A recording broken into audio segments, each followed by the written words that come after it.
Home Hardware and Building Center locations. Homeowners helping homeowners with expert advice. And by the 2013 Honda CR-V, an IIHS Top Safety Pick. Honda is the official vehicle of the Toronto Blue Jays.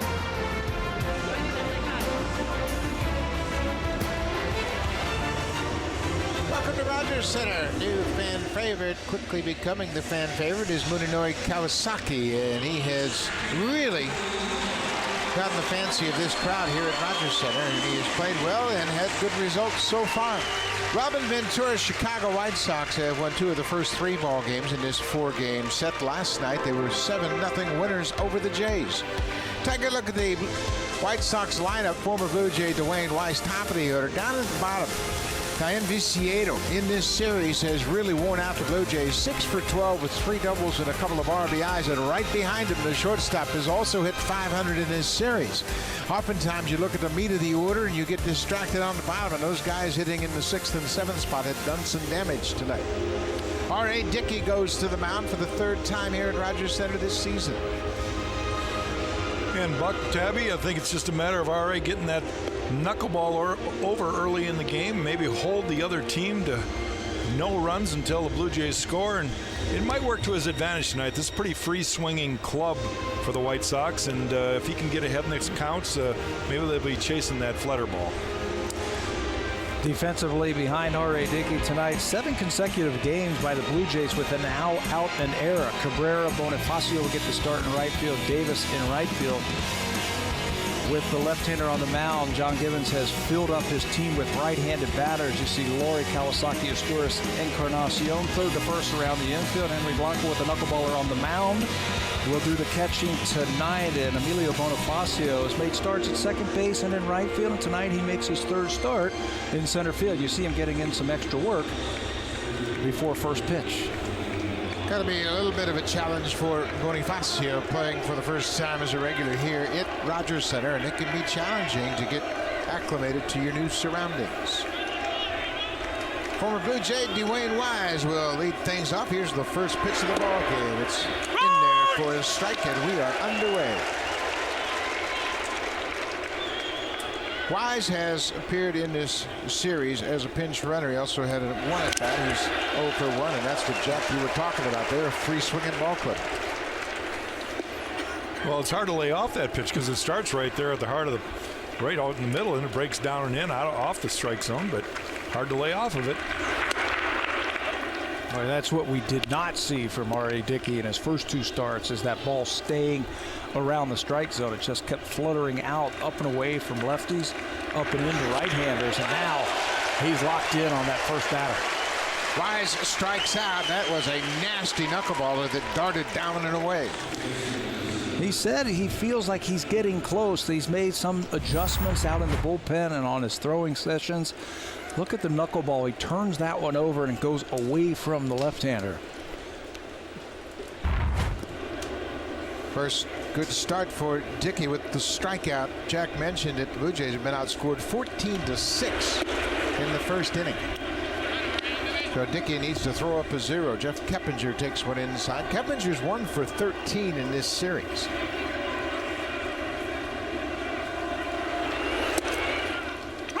One and one. Just a little fastball there. Dickey will throw a fastball. He throws a little slider, and he throws a changeup, but his primary pitch, especially his out pitch, is a knuckleball. Henry Blanco took that one right on the chest protector. Of course, Blanco and Dickey worked together when they were with the Mets back in 2010. And this is the 3rd time that Blanco has been back behind the plate for Dickey in his starts. Here's the 1-2. And missed.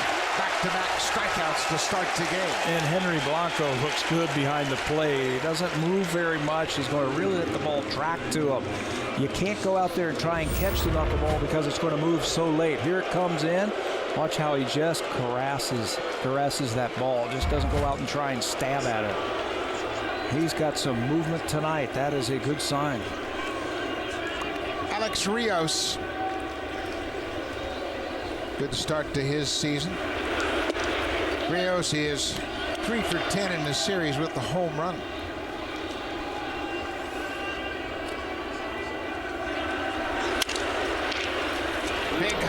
shortstop, Kawasaki. 3 up, 3 down on just 10 pitches. R.A. Dickey looks like he's got his knuckleballer in the groove.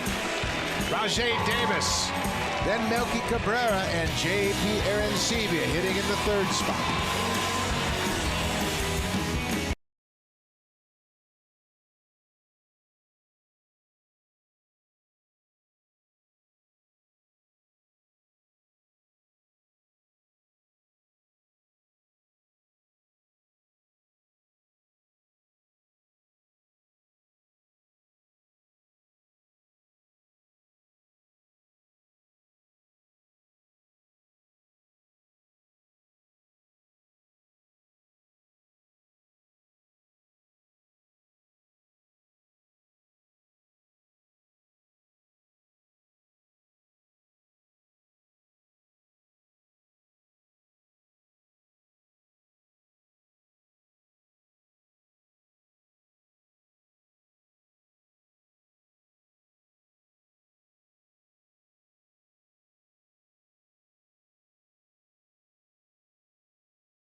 And top of the order is Rajai Davis. He continues to play in right field in the absence of Jose Bautista. And Davis has had a good run against the White Sox.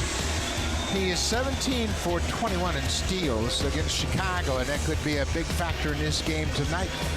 And then Edwin Encarnacion starting to heat up. In this series, he's gone 7 for 11.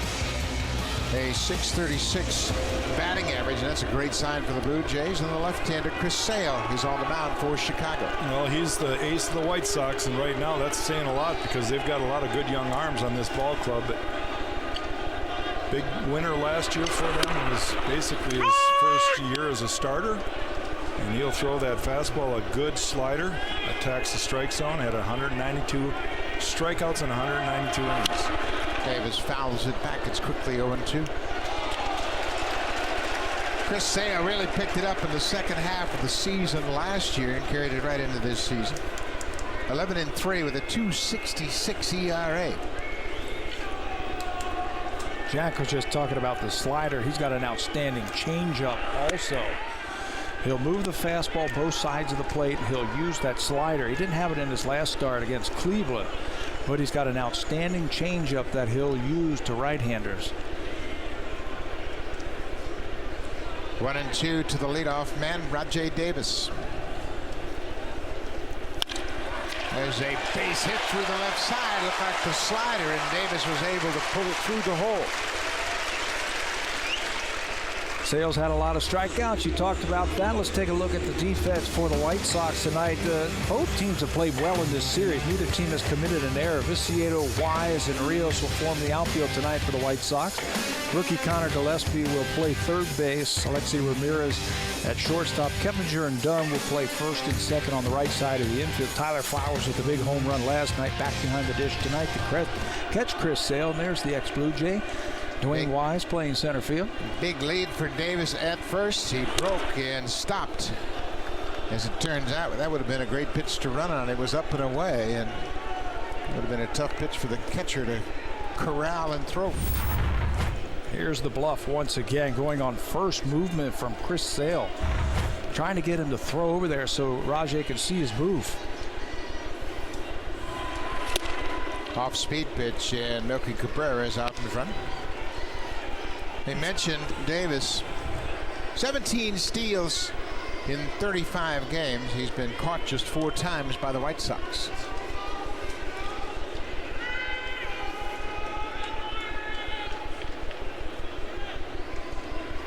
Blue Jays have 11 steals. They've only been caught once. Munenori Kawasaki got caught here on Tuesday night. That's the first time they've been thrown out.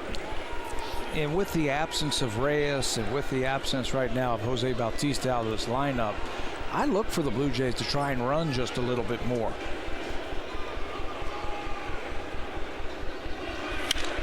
his pop back out of play over the screen. The Blue Jays have been taken out of their running game because they've been behind so often. That's been the big problem right there. They've been falling behind Jack by more than 1 or 2 runs. So John Gibbons says, hey, I can't do a whole lot offensively. Take away one of his weapons, and something that is so hard on a pitcher when things are kind of just marginal. Teams that can run really upset a pitcher, and really the timing of everything. And the Blue Jays still have, I think, elite team speed. Even with Reyes on the disabled list, Davis can really run. Bonifacio can run, and Kawasaki can run. Brett Lawrie, we haven't talked about him because he hasn't been in the lineup a lot this year, but he can run. Up and away, it's 2-2. Alcea's attention certainly divided between first base and home plate. Luis Rivera going through the signs. Davis has got the green light. He can run whenever he feels comfortable that he can get a good jump.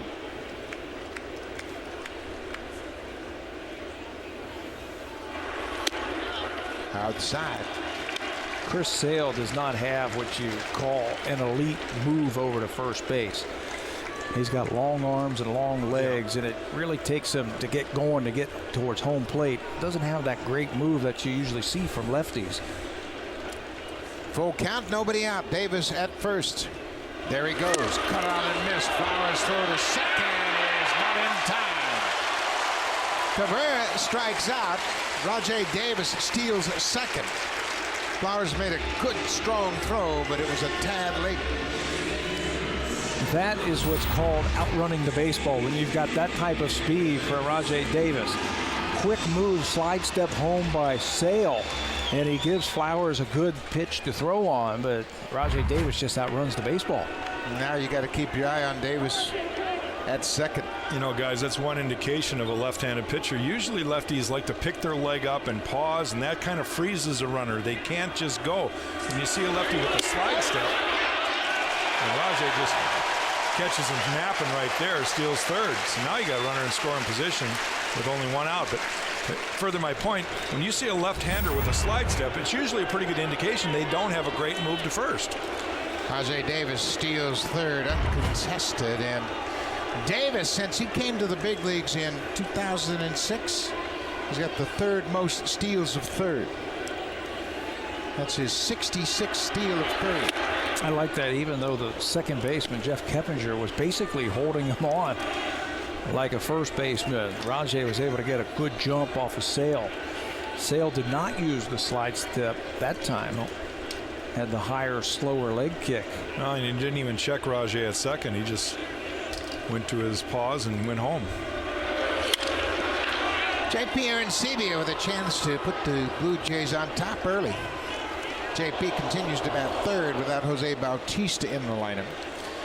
Man at third base, less than 2 outs. You got to cash them in. Yeah, this is where the Blue Jays have been failing a lot right here. You don't need a base hit right now. No, fly ball to the outfield. You got a guy that can run at third base. How about a ground ball to shortstop? That'll get him in. Strike 3 call. Arencibia caught looking. High fastball does the trick. He doesn't like the call. Manny Gonzalez behind the plate tonight. That's a big strikeout for Sale. The White Sox have been using that high fastball all series long, where they get the 2 strikes on a lot of the Blue Jay batters. That one right at the top of the strike zone. You can see where it comes across. That's just under the letters. JP thought it was high. Manny Gonzalez didn't think so. Edwin Encarnacion takes the first pitch strike. We mentioned in this series, Edwin has gone 7 for 11. Be a good time to pick up a 2-out RBI. And he does. Right on cue. 8 for 12 for Encarnacion. The Blue Jays on top 1-0. He must be dialed into you, Buck. That was a good timing right there. Chris Sale threw a nice breaking ball on the first pitch, and then for some reason, with first base open, he comes right after Edwin, who's hot, and leaves a fastball out over the plate, and he smacks it into left field. Yeah, it could be a good indication. The Blue Jays have led in 2 games and won both of them. So now they have the lead again. Double E is starting to feel it. Davis with 2 steals scores the first run of the game. Brett Lawrie. Lawrie had an extended session of extra batting practice prior to the Blue Jays' regular BP tonight. Spent some time with Chad Mottola this afternoon, working on getting that lower half started. Foul back. That lower half, it felt like he was a little bit too stiff in the lower half, and that really slowed his hands and his swing through. This was earlier today working with Chad Mottola out on the field. You can see that small underhand. You try and get that bat head moving by using the lower half and staying in close like that. There goes Encarnacion. He got a terrific jump, and he steals it. Third stolen base of the inning, first of the season for Edwin. Jack, you talked about the pitchers and what it could do to them when you've got teams that can run like this. Well, already he's had 2 guys in scoring position. Now, Brett Lawrie, if he can get a base hit, he's going to score Edwin. He can run. Found it interesting that they weren't really holding on Encarnacion at first base. Lawrie strikes out, foul tip. The catcher held on, but the Blue Jay break on top. They score a run on 2 hits. Encarnacion with the RBI.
Support of Jays Care Foundation. It'll take place in Vancouver, British Columbia, Wednesday, June 26th at beautiful Nat Bailey Stadium. Join Roberto Alomar, Cecil Fielder, Candy Maldonado, Lloyd Mosby, Homer Bush, and Devon White. Take some BP with the Blue Jays legends. Go to bluejays.com/JaysCare for more information. Great opportunity to support a great cause and enjoy a good round of batting practice with some legends. 1-0 Jays. Manny Gonzalez calls it a strike. It clanked off the glove of Henry Blanco. Paul Konerko is behind. R.A. Dickey threw 10 pitches in the first inning and retired the side in order. He has really improved as the season's gone on. In his first start against Cleveland, he threw 21. Then in Boston, 5 straight hits. He threw 28 pitches in the first. Last time out, when he was good in Kansas City, he threw 16. So he's getting better and better. Well, it's pretty simple for me to watch the camera behind Dickey when we see Blanco there and how he sets up. When he's setting down the middle with his glove, you can count on that being a knuckleball. When he's on either corner, it's either the breaking ball or fastball. And it's pretty simple because most guys never set down the middle with a fastball. But Dickey, Blanco's basically saying, I've got room for error on either side of the plate. He can hit that corner then with that fastball, but his knuckleball is in the strike zone, and that's a good thing.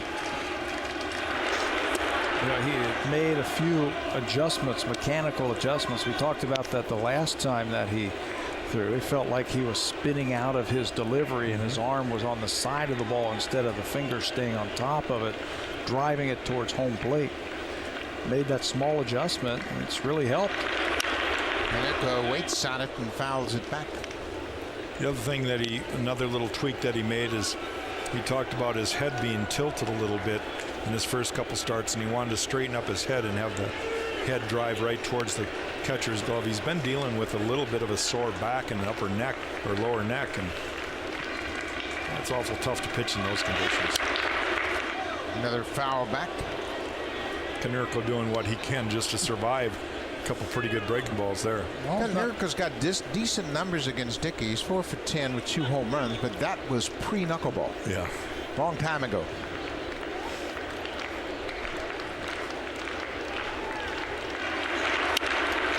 You know, out of all the guys in the lineup for the White Sox tonight, this is the guy that I think you fear, because he's got a controlled swing. He's not up there hacking. He's got a great idea of the strike zone, and it's a short swing. Yeah, he's the guy that you're hoping the knuckleball really breaks. You don't want that one to go straight because he can lose it. He swings right through it. Blanco stays with it, goes to first for the out. 3 strikeouts already for R.A. Dickey. Fans, it's time for our BlackBerry Sneak Peek Stat of the Game. Brought to you by the new BlackBerry Z10. Built to keep you moving. Well, with the knuckleball there, the opponent's average versus the knuckleball. Look what in the first 2 starts, they're hitting .297. He worked very hard on the side to get that knuckleball working the way he needed to. The last start, they hit .227. And I think he's looking a little bit sharper tonight than he did in Kansas City. Adam Dunn takes a strike. You know, there's been a lot of discussion about him pitching indoors with the roof closed here. And his first couple starts, the ball was really moving. There was some concern about that. And I think he can show that by just taking a little off, the ball's not breaking as much. I want it to move as much as possible. Well, as long as it's in that little box right there. As long as it's in that box, that'll be fine. And Henry Blanco's done a good job of catching it. Dunn hits it into shallow right. Going to be a big hop for Laurie, who bare hands it, and Edwin Encarnacion does a terrific job. That ball looked like it might have had some extra spin on it. Laurie decided to grab it barehanded. His throw was in the dirt, and Encarnacion scoops it out. Watch him shift Encarnacion at first base. Ball muscled into right field. They got plenty of time. He sets his feet. Then when the throw goes into the baseline, you've got to shift and step to the baseball. Edwin keeps that foot on the bag and makes a nice play. Very nice. Dion Viciedo hitting .500 in this series. He's gone 6 for 12 with a couple of ribbies. Boy, he's got a wicked swing. He reminds me an awful lot of Cespedes with Oakland. The way that bat flies through the zone. It's quick and it's short. He sets up like Cespedes also. Hands held high, flat bat.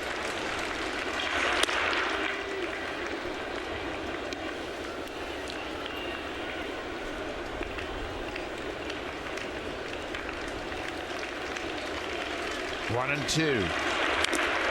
Fouled off the catcher again. Took a little something off that one.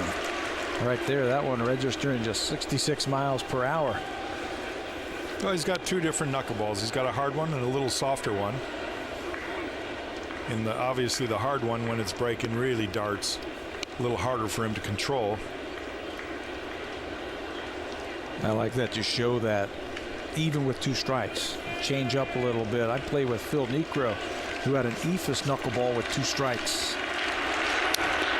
You got a piece of that. All that was is he would plant his left foot and throw it, and it'd have an absolute hook on it. Up in the air, and he could control it for a strike. About 40 miles an hour.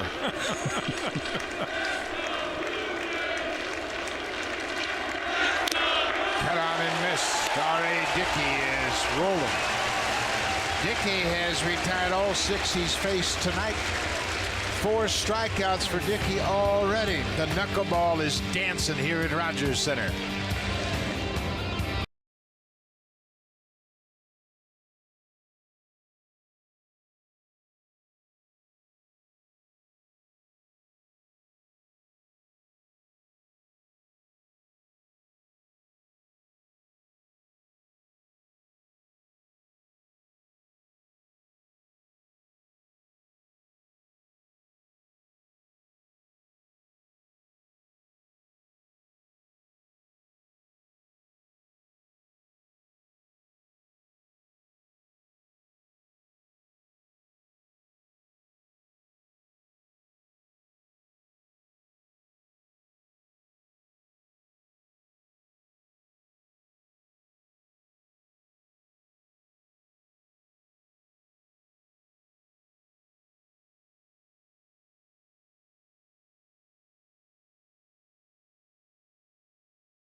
Bottom of the second, 1-0 Jays.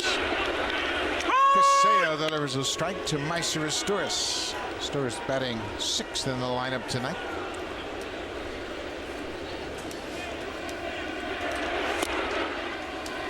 Chris Sale is ahead 0-2. He has 3 strikeouts. Dickey has 4. Maybe we're going to see a repeat of what happened in Seattle last night. If you're a hitter, you better hope you do. 40 strikeouts in the game between the Tigers and the Mariners last night. 40. They played 14 innings. It's a lot of swings and misses. It's a lot of pitches. That was Max Scherzer and King Felix, wasn't it, Buck? Yeah. You got to figure there's a lot of strikeouts with those some two. punchies there. They both struck out 12 in 8 innings, and then the bullpen just mowed them down all night long. Sturis singles in the left to start the bottom of the second.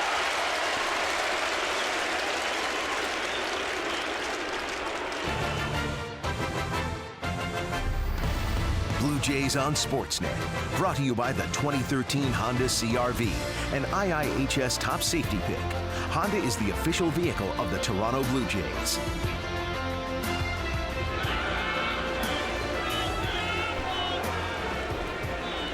Leadoff man's on base for Emilio Bonifacio, the center fielder. Bonifacio, switch hitter, batting right-handed against Sale. Takes a pitch upstairs. Blue Jays already have 3 stolen bases tonight.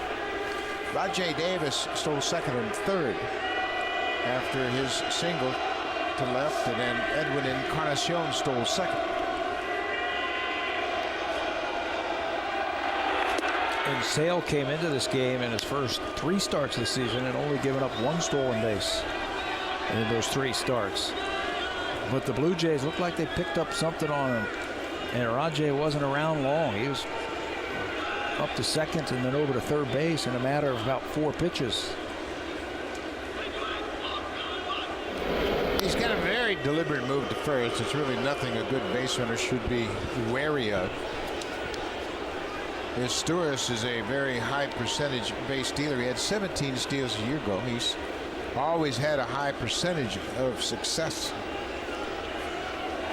Slide step, and that's outside. Jack, as you mentioned, anytime a pitcher gets into a slide step, he's going to lose something off his effectiveness. Well, especially a left-hander, because the good pickoff moves by lefties are the guys that can pause with their leg in the air, and they don't know if they're going home or if they're going to step towards first. When you have a slide step, you're basically telling the hitter, look, I'm trying to be quicker to the plate so that my catcher has a chance.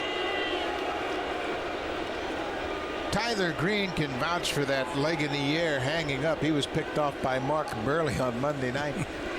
Burley held that leg up in the air, and Green just was late getting back.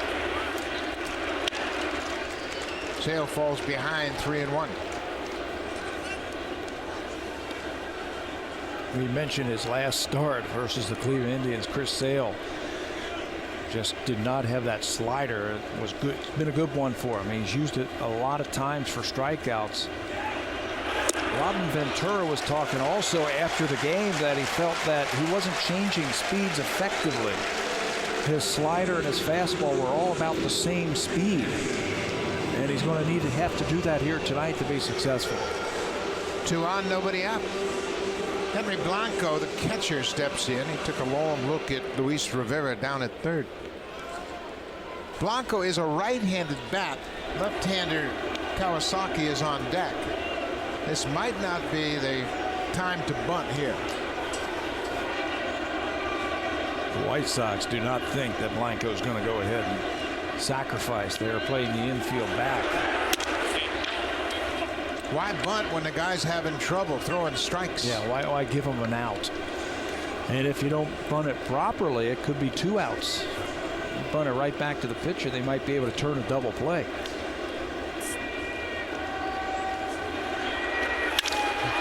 Double play ball. Ramirez, Keppinger, done. 6-4-3 on the double play. He hit it sharply, but right at the shortstop. I still think that's the right move. You're up 1 run and you got a lefty on deck. Yeah, 5 feet either way. This is a base hit by Blanco. That's how hard he hit it. And then you're looking at possibly a run in or bases loaded and nobody out. But he hit it right on the button, right at the shortstop. Excuse me, Buck. I'll take my chances with Blanco at the plate, driving in a run.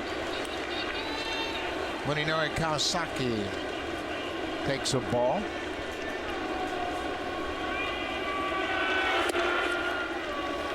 Two and out. Kawasaki's been a breath of fresh air. I don't think anybody really realized the impact he brought to this club. There's a strike. He's off to a good start. Already picked up an RBI, has a stolen base. You know, the one thing that I've been impressed with is his glove. Knew that he was strong defensively, and that's all that the Blue Jays were looking for when they brought him up. Anything offensively is going to be a bonus. Bouncing ball. This is trouble. Ramirez bare hands. What a play. Oh my. Alexei Ramirez started the double play and saves a run for Chris Sale. A terrific barehanded play behind the mound, and he throws Kawasaki out at first. A do-or-die play to end the inning. That saves a run.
the infield, the Chicago White Sox shorten up when Munenori Kawasaki is at the plate, and it comes to help them out. Look at the left side, especially Ramirez, the shortstop, how short he is, and that helps him to get a jump on this high chopper by Kawasaki. What a play. Bare hand in one motion, throw him out and save a run for Chris Sale.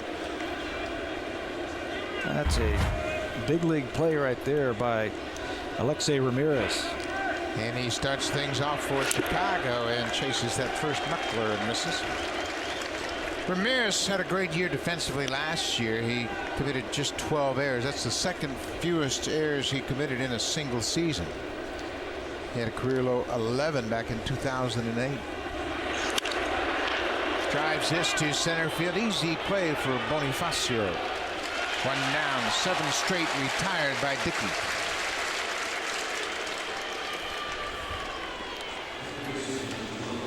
Well, he's making it look easy tonight. RA throwing strikes. He's working ahead in the count, and he's getting the knuckleball over early in the count, which really helps him because then he's got 3 times he can miss with it, having the hitters trying to chase out of the zone.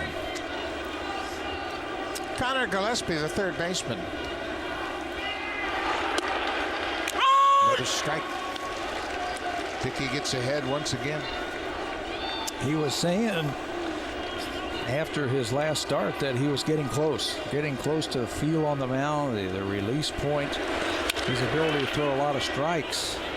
Melky Cabrera toward the line, makes the catch. 2 fly ball outs here in the third. That'll bring Tyler Flowers to the plate. Flowers last night was batting 8th, and he had a couple of board in the second. Changed things up a little bit last night. He was in a 1-for-28 slump, opened his stance up a little bit more, stood a little taller, and it paid off in his first swing after the change. 3-run home run, and that's all the runs they needed last night. They shut out the Blue Jays 7-0. Flowers takes a strike. Continuing theme from Dickey. He knows himself better than anybody, and if he says he was getting close, we got to take his word for it. He's looking good. Everybody that saw him last year in the National League said we haven't seen Dickey at all yet. He said he'll get into a role here. You know, guys, for me, I know it's not necessarily for everyone, but for me it's so much fun to watch him. R.A. Dickey, his 5th strikeout, ends the third. 9 up, 9 down.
Gibbons having a chat with Meister Asturias, and obviously we have no idea what the chat is about, but Rajay Davis with 2 steals in the first inning. Edwin Encarnacion continues to wear out the White Sox in this series. He had the RBI. Came with 2 outs in the first. And that's where we are here in the bottom of the third. 1-0 Jays. Boy, keep the pressure on right here on Chris Sale before he gets comfortable. And the leadoff batter on in the first inning, leadoff batter on in the second inning. Ajay Davis drives it to center. Dwayne Wise gets back and makes the catch. 1 pitch, 1 out. Chris Sale, 17 wins a year ago for the White Sox, and that was good for a tie for 4th in the American League in wins. He was the #1 pick of Chicago 2010 out of Florida Gulf Coast University. Certainly not a baseball factory by any means, but everybody heard about them this past March as the NCAA tournament. They were the first 15th seed in the NCAA tournament to advance to the Sweet 16. Never heard of them. Yeah. They And got then knocked out by Florida. beat Georgetown in the opening round, and then was surprised to hear that Chris Sale was from Florida Gulf Coast. It's in Fort Myers, Florida. That ball traveled all the way across the strike zone and was called a ball. Well, if you look at Chris Sale's release point, it's pretty much almost sidearm. It's not. It's a little above sidearm. It'll be a low 3/4. And that ball right there sinking. But the main reason they did that is when a guy's 6'6", they usually want him to throw over the top. But he had a tough time commanding his pitches, and then he showed him that he could drop down a little, and that slider is what really opened up their eyes. It's got to be a nightmare for lefty hitters especially, but because it's such an unusual release point, it's created problems for righties as well. Well, it's coming from first base.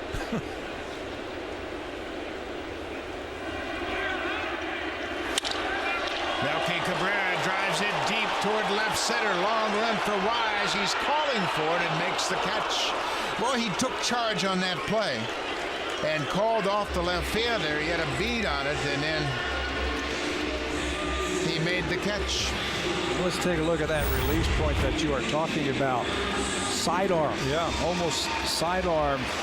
Good for right-handers. That's why I think his changeup is going to be important. And Dwayne Wise has played in this field before when he was a member of the Blue Jays. He did not want Dayan Viciedo to run into him, so he called him off very early. J.P. Arencibia was called out on strikes his first time up. Sale starting to settle in.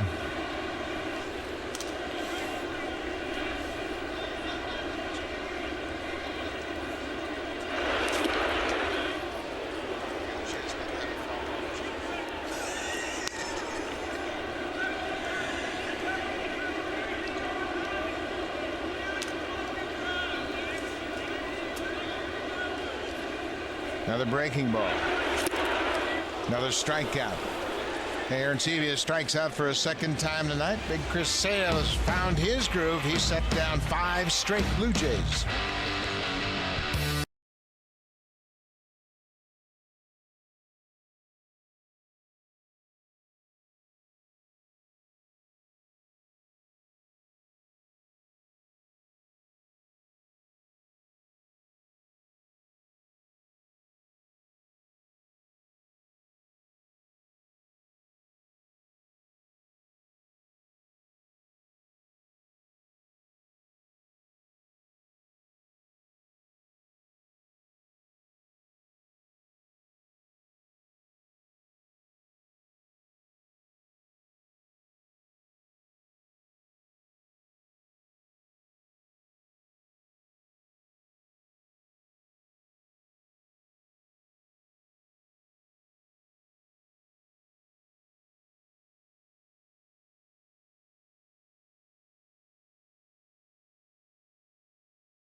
is presented by the Toronto Star. It'll be given away Sunday, April 21st when the Blue Jays take on the New York Yankees. The game starts at 1:07 p.m.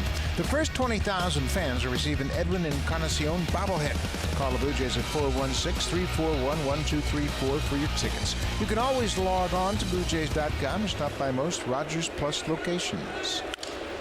Dwayne Wise goes after the first pitch. Blanco calls for it. Blanco's got it. Laurie came all the way down. Blanco was camped underneath it.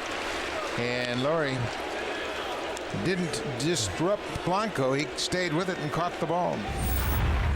Normally, you would like to have your third baseman or your corner infielders handle this unless the catcher is camped up. Right underneath this one where Blanco was, he was calling it. So he was trying to wave off Brett Laurie at third base. The problem right there is Blanco's showing, I got it with his right arm, and Laurie never looks at Blanco. He's looking at the ball. One out. Another first pitch strike. Boy, Dickey's really in a groove.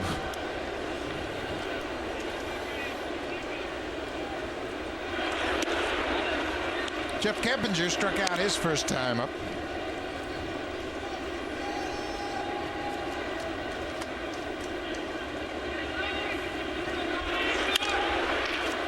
Fly ball left field.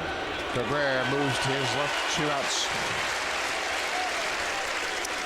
Fans, if you want your baseball questions answered by our team of experts, email asktheexperts@sportsnet.ca. Then keep your eye out for the Home Hardware Ask the Expert segment later on in the ball game. And tonight you heard the experts talk about R.A. Dickey. Jack Morris and Pat Towler said he's going to have a good game. Alex Rios grounded to short his first time up.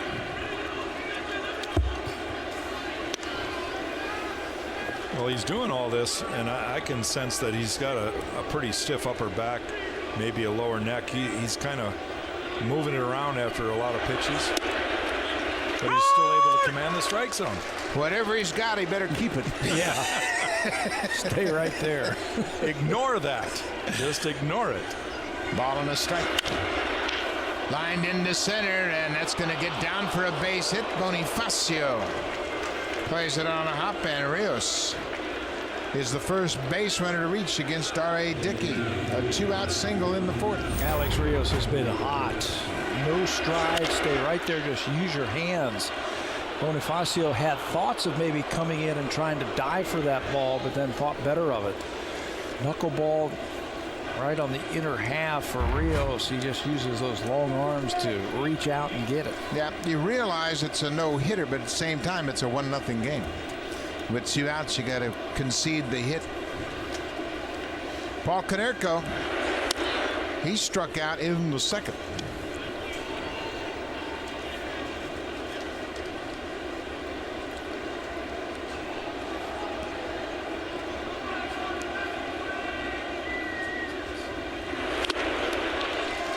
Rios with the first hit of the ball game has hit well against Dickey. In fact, he had a 2-homer game here when Dickey was pitching for Seattle, but that was before the knuckleball graduated. He moved into the upper class now.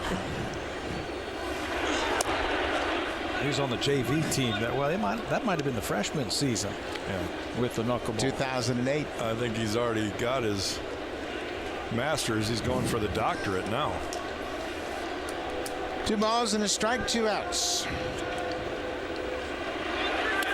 That gets by Blanco, and Rios will move up.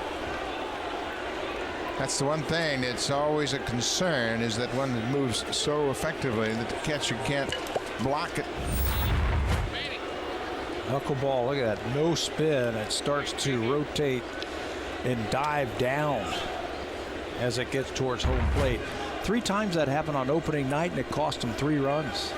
So while pitch charged to Dickey, J.P. Arencibia had 3 pass balls in that season opening game, opening night. And he had the best knuckleball of all season that night, and it was tough for Arencibia to corral it. He was throwing it hard, and it was not in the strike zone, making it even tougher on the catcher. Now, Konerko walks, Rios singled with 2 outs, moved to second on the wild pitch, and now Konerko walks. So Adam Dunn will step to the plate with 2 aboard.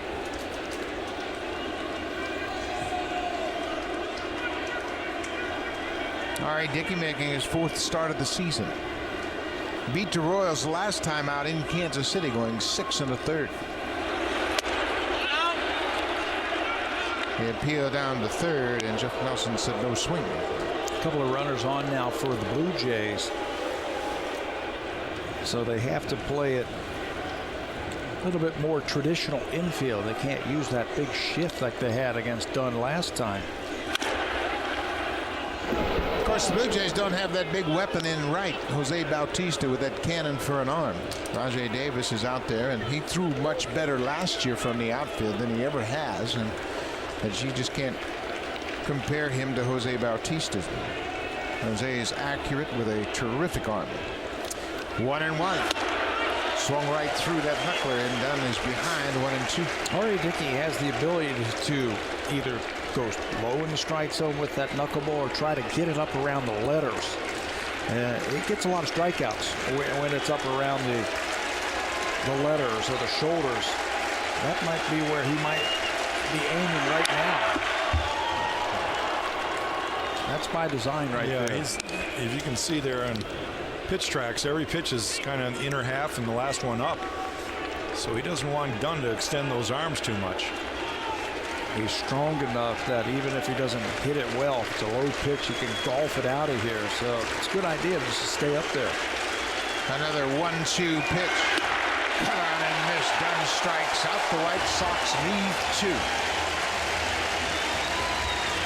R.A. Dickey has 6 strikeouts. We'll go to the bottom of the 4th. Edwin Encarnacion is on fire. He's driven in the only run of the game. Brett Laurie looking for his first hit. Meister Sturis already has a single.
Championship is going on right now. It's the final piece of the Grand Slam of curling. It's on now on Sportsnet 1, so make sure if you want to check out the curling, you flip over to Sportsnet 1, but don't leave all night. Come on back.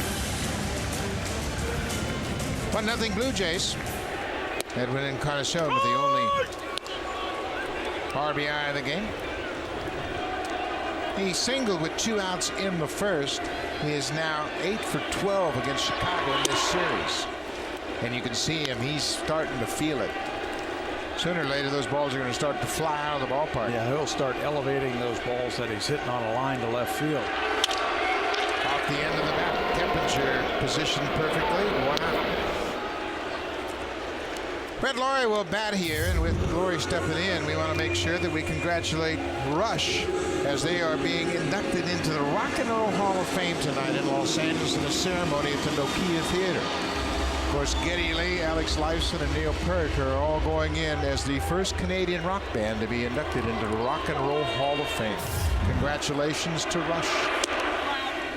Great job, and of course, Geddy Lee, a terrific baseball fan. But what a great honor to be going into the Rock and Roll Hall of Fame. Laurie swings it one outside. It's a ball and a strike.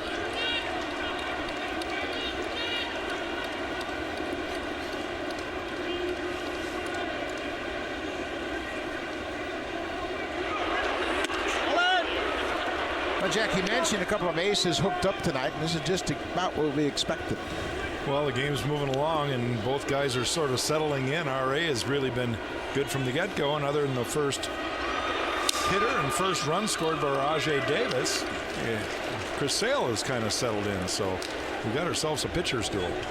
Well, just like so many aces, you got to get them early before they get into a nice little comfort zone and get into a groove. Laurie fouls it back.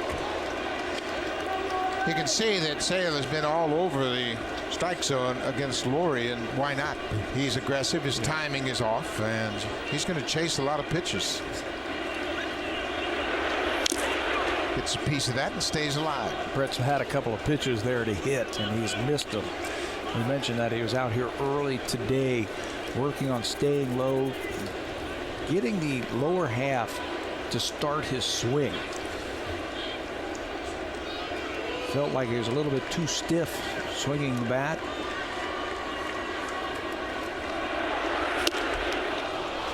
Up and away, the off-speed pitch. It's a strikeout, number 5 for Chris Sale. That's the pitch that he will use to right-handers, the changeup. Hits it in that arm, and he's got terrific arm speed.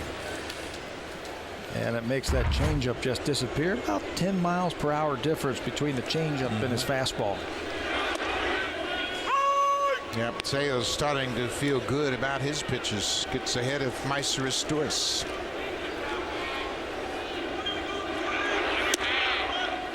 Boy, I tell you what, you can see the tempo of Sale pick up now as he says, okay, now I got it. He's found his release point. Weakly hit on the ground. Ramirez in plenty of time. Chris Sale has retired 8 straight. Blue Jays have a 1-0 lead. Now it's time for Blue Jay Central.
R.A. Dickey gave up a single and a 2-out walk, but then struck out Adam Dunn in the 4th to end the inning.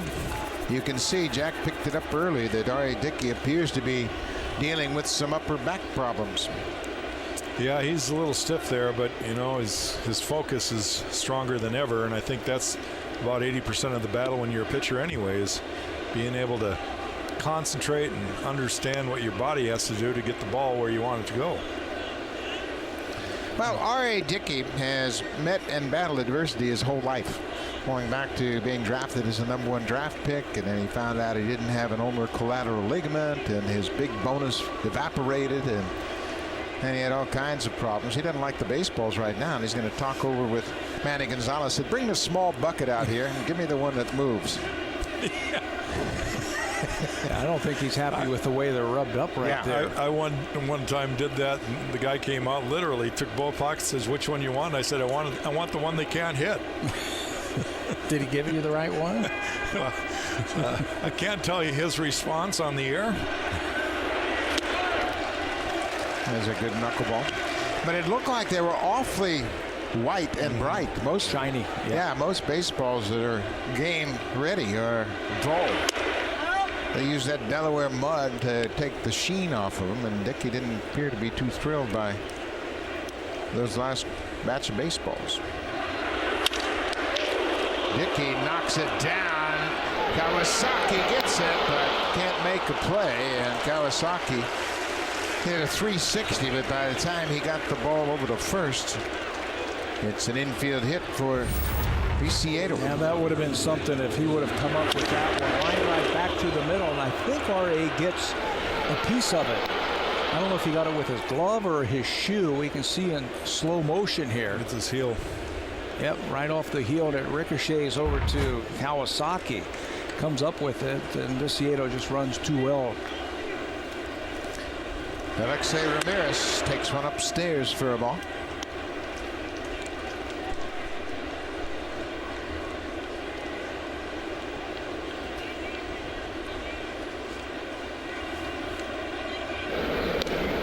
It's not a bad guy to play hit and run against, because first of all, it's slow to the plate. Second, it's difficult to catch. And then you just don't know if the catcher can get the throw to second. On the ground, Kawasaki, the second for one, back to first, double play. And that's the reason why you try and play hit and run right there, to stay out of the double play.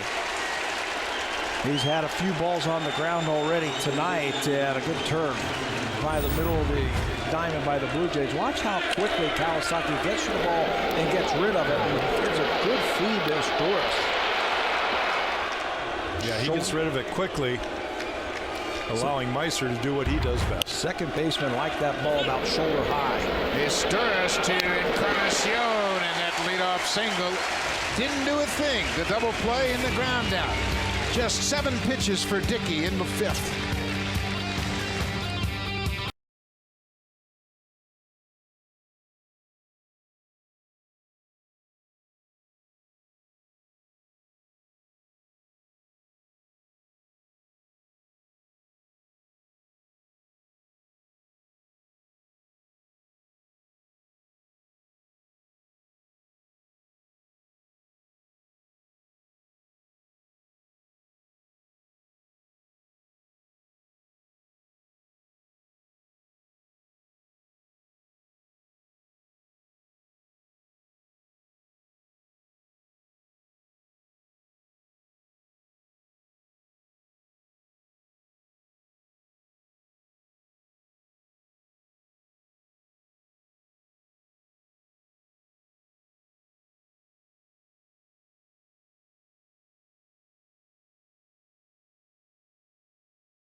You to enter the All Access contest. It's part of the Sportsnet charity broadcast auction. Make a $50 donation or more to the Jays Care Foundation before April 24th, and you will automatically be entered You could win the ultimate Blue Jays experience, an opportunity to throw out the ceremonial first pitch before a Blue Jays game, a batting practice visit, and a meet and greet with John Gibbons. For more information, visit bluejays.com/broadcast auction. It's always a great time, and it does a great job of raising money for a very worthwhile cause, the Jays Care Foundation. April 24th, make sure you make a donation before April 24th. 7-8-9 for the Blue Jays in the bottom of the 5th. Bonifacio, Blanco, and Kawasaki. Emilio walked his first time up.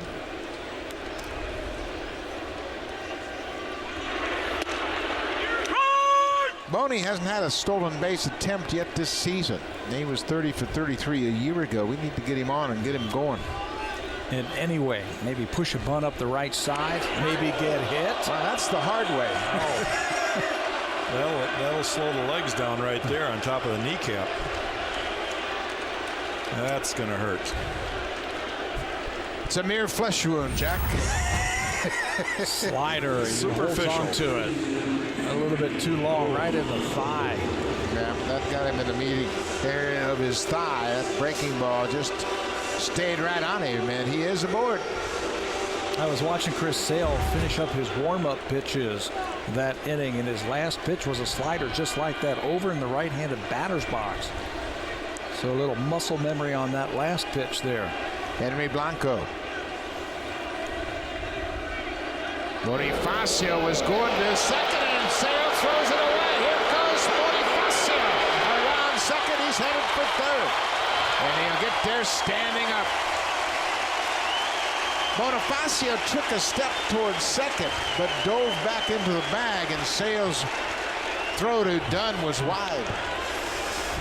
Tell you, not much of a move right here. And the speed of Bonifacio might have upset Chris Sale as he throws it away. That's 3 errors now by the White Sox pitchers this year. 10 on the season, and they've kicked it around, and it's hurt them. Infield is in.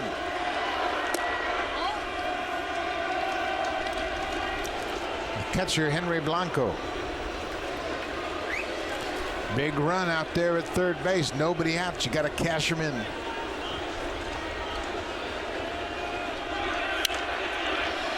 Blanco has a good idea at the plate. He knows how to handle them out in these situations. Yeah, right now, a good hitter, he's going to look for a pitch. He's already made up his mind. Okay, do I want to look for the ball away, or do I want to look for the ball in, especially early in the count? Right now, that last swing looks like he wants to go to right field.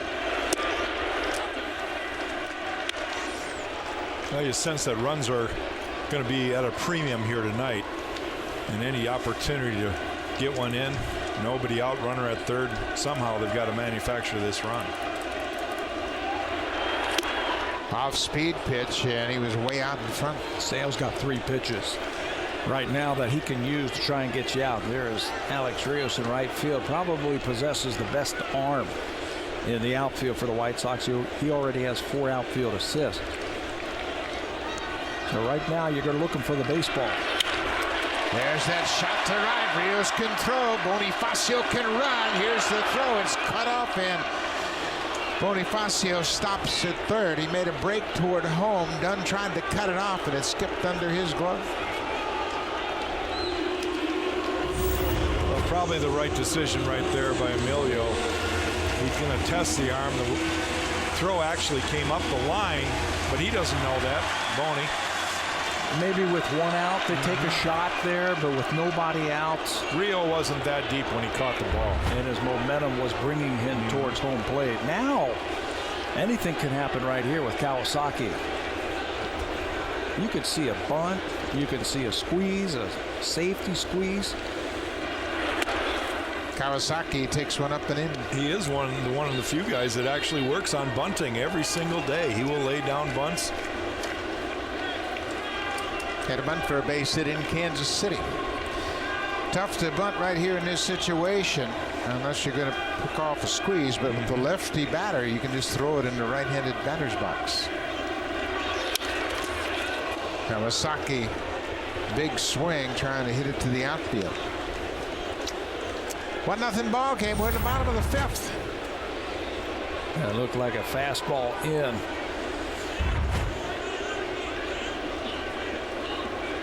You put the contact play on with speed at third. It's a good play if you made contact.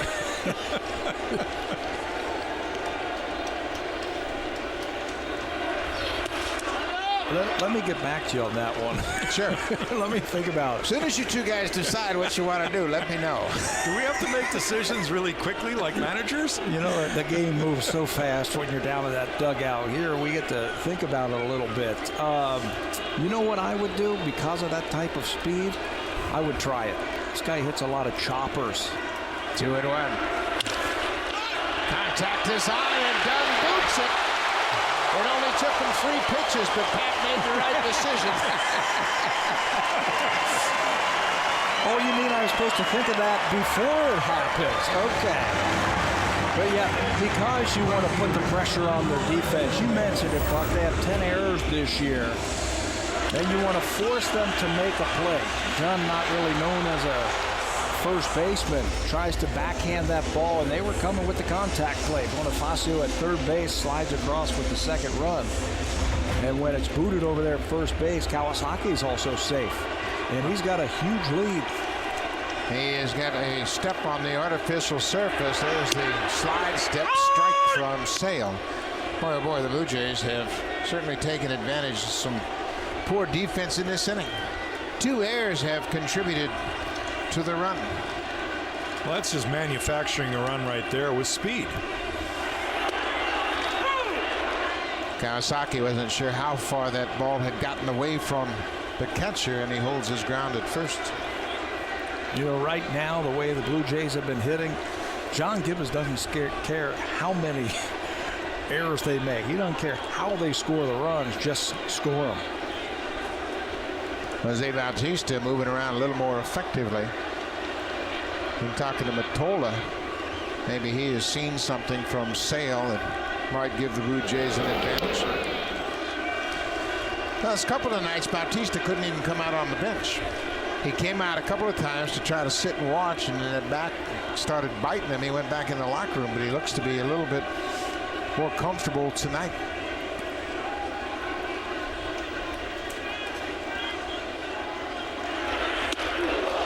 Look out. Whoa. Well, you get hit around a little bit, and you throw it around a little bit, and you're trailing 2-0, and you're not real happy about things.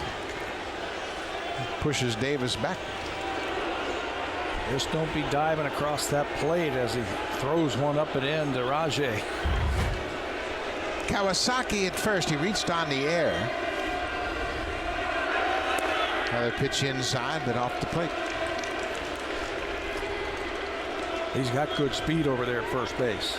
It's a good pitch right here to run on. Robin Ventura standing up in the White Sox dugout. 2-2 pitch. Kawasaki dives back into first. Blue Jays have 3 steals tonight, in case you're just joining. Rajay Davis stole second and third in the first, and then Edwin Encarnacion stole second also in the first inning.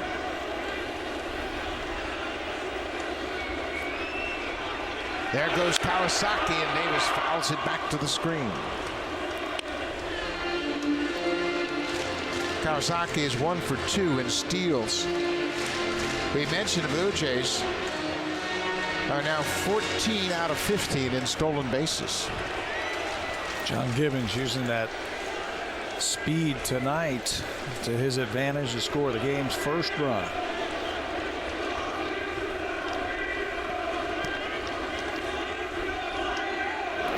Yeah, you can see Sale doesn't have much of a deceptive move at all. No, and that's why he can get that good secondary lead over there, because Sale, when he does go to first, it's pretty deliberate. There's nothing real sneaky about it.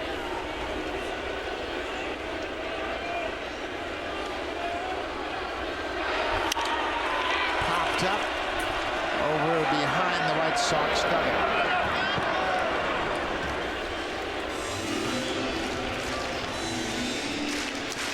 You mentioned sneaky moves, and we will see one tomorrow night. Andy Pettitte opens up against the Blue Jays in the 3-game series. The Yankees are in town. They'll be opposed by Brandon Morrow. But Pettitte and the Blue Jays' Mark Burley, two of the best left-handers with pickoff moves, and Pettitte will start tomorrow night. 2 balls, 2 strikes. There goes Kawasaki, and there goes another foul ball. Getting his sprints in. You get the feeling that he doesn't mind all the exercises and stretches and stuff he does prior to the game and during the game. I don't think this bothers Munenori at all.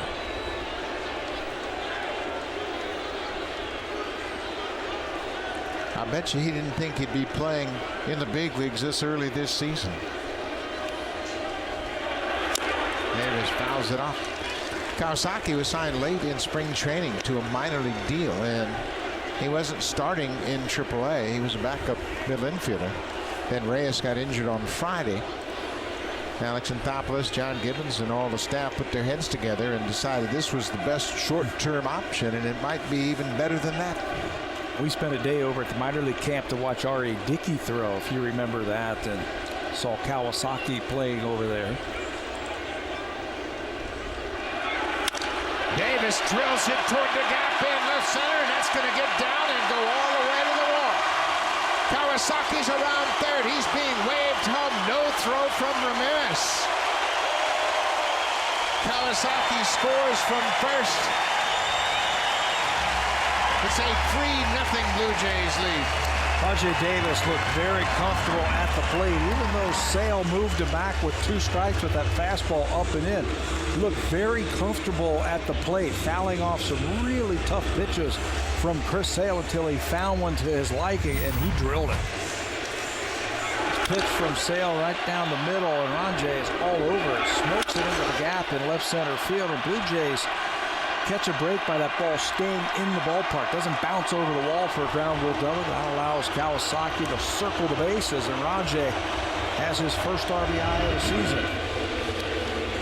Kawasaki had quite a trip around the bases. He had several breaks for second, and Davis fouled off pitches, and then Rajai finally hits the ball to the gap. You can see Larry Vanover, the umpire at second base, asking Rajai about that glove he wears on his left hand when he slides. He's got that mitten. He injured his fingers 2 years ago sliding head first, and he wears that mitten to protect those fingers. All you had to do is look at that finger after he injured that. It was ugly. Now he has it there to protect those hands. Munenori Kawasaki, thank you very much. A little bow and a little oviste. He has fit right into this club. You can see Bautista with a smile on his face. We love this guy. Well, he keeps doing a lot of things right, and he brings that energy, kind of really filling right in for the shortstop that went down, Mr. Reyes. Rajai Davis at second, and Keppinger, the second baseman, is standing on the bag at second to guard against a possible steal. He did the same thing back in the first, and Davis stole it anyway. You don't see this very often. Yeah, you'd see it like when your little kids would be playing, where the second baseman stands there like a first baseman to hold them on. Rajai known to steal third. Called him out. He's a little hesitant getting back, and Sale made a good throw. It looked like the tag didn't hit him on the hand, but he heads to the dugout. Well, Jeff Keppinger just basically says, come on, throw it. We got him. I'm not sure, but looked like his hand got stuck a little bit as he was trying to get back to the bag. So he's picked off, but he gets congratulations for the RBI double. Melky Cabrera. Melky's in a hole 0-2. And he strikes out. That'll end the inning. Blue Jays score 2, take a 3-0 lead. We're headed to the top of the 6th. Here comes the Home Hardware cleanup crew. Brought to you by Natura Home Hardware. It's the exclusive line of safe, environmentally friendly cleaning products.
Pitch by pitch and enjoy in-game video highlights. The app is available on the iPhone, iPad, iPod Touch, Android, and BlackBerry Z10. Season-long subscription packages are available for $19.99. Visit BlueJays.com for more details. At Bat 13 is the official app of Major League Baseball. Rogers Center right next door to the CN Tower, not far off Lake Ontario. Blue Jays are up 3-0. R.A. Dickey looking for his second consecutive win. Moves to the top of the sixth. It'll be 9-1-2 for Chicago. The catcher Tyler Flowers will start things off.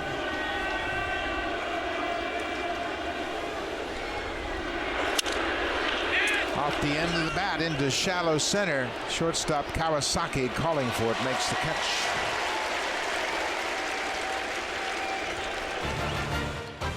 The 2013 Honda CR-V, an IIHS top safety pick. Honda is the official vehicle of the Toronto Blue Jays.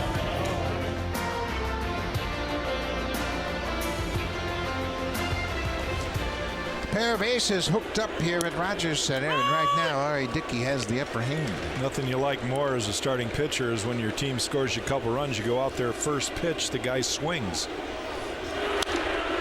And makes an out. Yeah, one pitch, one out. He and Sale are hooked up. Chris Sale gave up a run in the first, and then Ayers let him down in the fifth. One of his own errors contributing to the 2 runs. And Wise strikes out. R.A. Dickey, his 7th strikeout of the night. 2 outs quickly here in the 6th. Jack, you can appreciate that, can't you? Well, there's nothing more fun for a pitcher to see a hitter take terrible hacks at the ball. He didn't know whether to swing or not swing. We've been talking about Dickey's back all night long, and George Poulos has kept an eye on him. And Dickey, it just hasn't looked comfortable all night. He's telling the umpire right now, and that's probably going to be it. Looks like they have a look of resolve on their face. Pete Walker has got the phone in his hand, and with an injury, of course, the bullpen will have plenty of time to loosen up. But Pat Henkin on the receiving end of that phone call that George Poulos has been aware of. And Jack, you picked up on when he was warming up. But they were checking out Dickey, and he says, I'm okay, let me finish. And maybe he feels like he can get through this inning. It was a long inning for the Blue Jays offensively, and he sat out for a long time. And watch this last pitch. Right there. Yeah. It bit him right there again in the back. He's got stiffness, and it's a hard thing to do. But he threw one pitch, and he's going to get out of the inning. Melky Cabrera. Keppinger is retired. 5-pitch inning for R.A. Dickey. Is it going to be his last?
It's a handshake from the skipper, and that's never a good sign for a pitcher. Dickey has shut out the White Sox through 6 innings on just 2 hits, but you can see he's talking to the head trainer, George Poulos.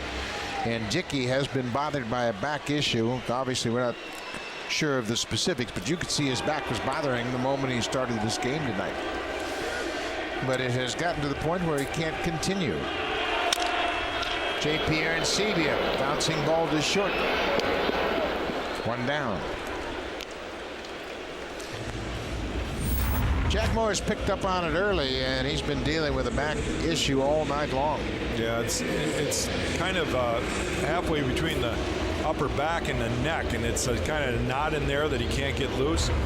Trust me, I've tried to pitch with what I call the Frankenstein neck, where you just can't even rotate your neck, and it's almost impossible. But for him to go through out there in the 6th inning and get such a low pitch count, 1, 2, 3 inning, that was really pretty remarkable. And it's sad too, because he was dealing so he was really well. in the zone tonight. He had CG written all over this game.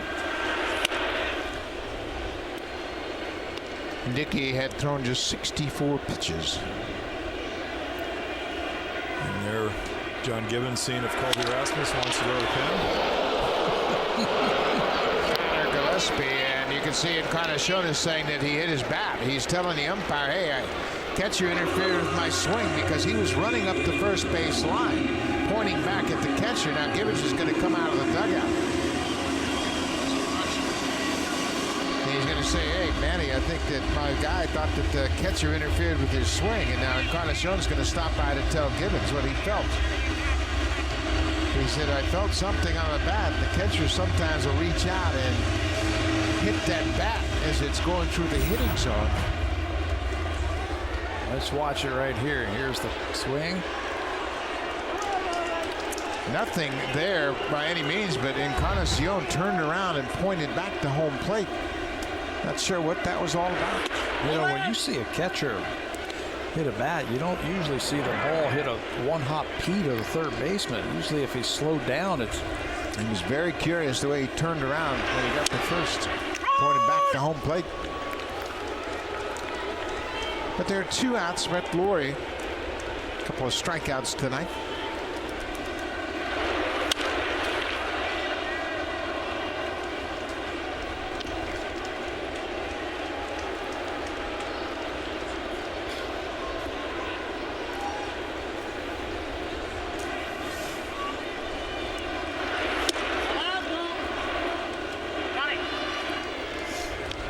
Tony Randazzo down at first saying that Lawrie checked in time.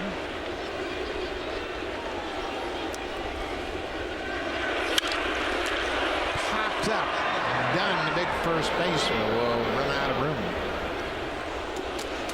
3-0 Blue Jays. There have only been 6 hits in the game. But stolen bases and sloppy defense by the White Sox have contributed to 3 runs for the Jays. There you see the bullpen. Loup and Rogers. Loup the left-hander, Rogers the right-hander.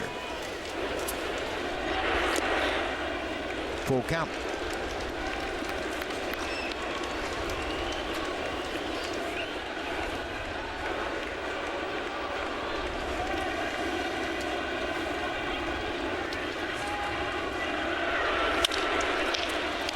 Bouncing ball to third. Connor Gillespie in time, and the inning is over.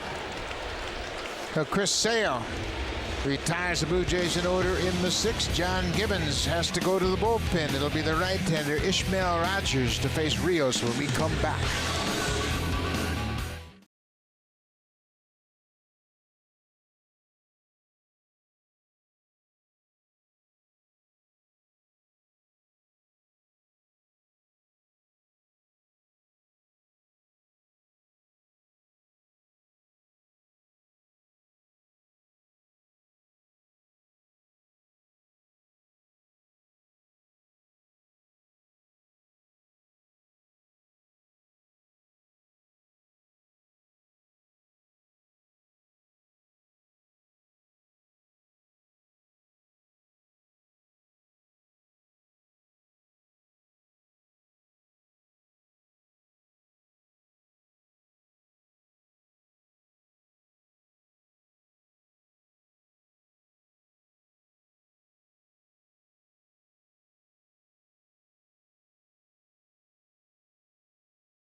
Is the TD Comfort Zone, courtesy of TD.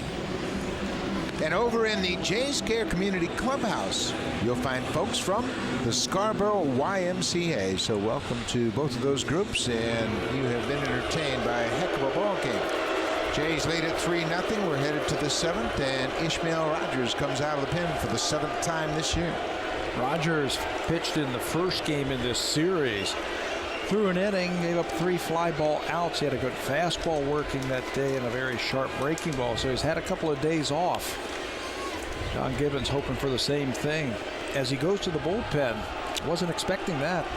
R.A. Dickey left the ball game with an apparent back problem. And Dickey was great. 6 innings, 2 hits, a walk, and 7 strikeouts. Rogers to Rios. And Blanco got crossed up. He said, I've been catching a knuckleball all night long, and you crossed me up on the first pitch, so we're going to talk about it. First pitch of a pitch he's supposed to be able to catch like chopsticks, right? Soft hands. He's got that regular size catcher's glove now. The big first baseman type of glove. Not there.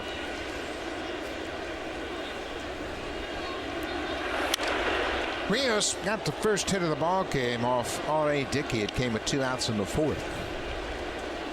And he has turned the corner as an offensive player.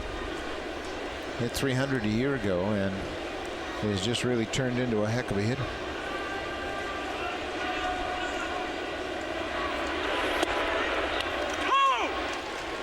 Well, you always knew it was in there with Rios. Former high draft pick by the Blue Jays. He can run and he can throw. He's a good fielder. When he went over to the White Sox, they had him in center field. Ground ball. Kawasaki comes after it. In plenty of time. 1 down.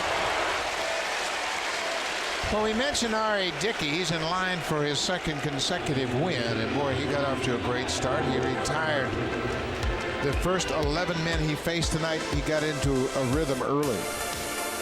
Well, he was outstanding. There was no question about that. Throwing strikes all night long.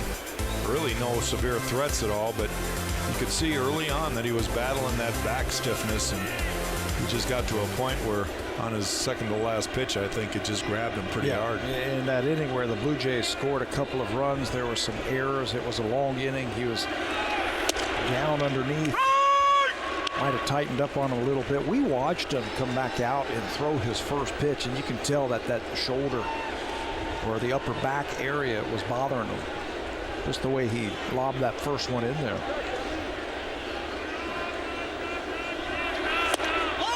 Just off the plate, ball and a strike to Konerko. Rogers pitched on Monday in the first game of this series. He came in and retired all 3 batters he faced. Got the last 2 outs of the 7th and the first batter in the 8th, and that was Konerko. He was given and recorded his second hold of the season in that game you were just talking about. 3 fly ball outs. And he's brought in this situation, obviously, to face Rios and Konerko, the 2 right-handers, and we'll see what happens with Adam Dunn on deck. Loop should be ready, the left-hander.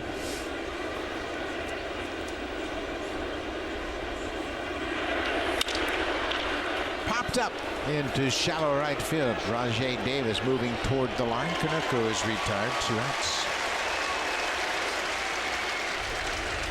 Rogers threw just 7 pitches on Monday night, and John Gibbons is not making a move on the bench, so Rogers is going to face Adam Dunn. Well, it doesn't really make any sense because Dunn is left-handed. Now, if Konerko got on, we might have seen a pitching change, but since he got him out after Dunn is Viciano Ramirez, a couple of right-handers. Yep. So you got to leave him in. Yeah. Plus, he's working with 3-run leads, so I haven't seen Adam Dunn hit a 3-run home run with nobody on base.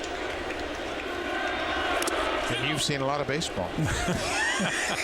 And I've given up a lot of home runs. Rogers misses with the first pitch, and Dunn is having some tough time. He's now 1 for 32 on this road trip.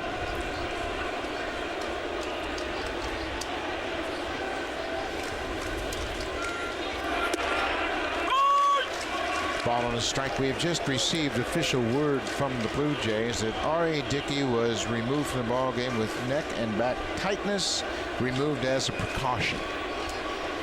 So Dickey had a visit to the mound by the manager and the trainer, threw 1 more pitch and got out of the 6th inning.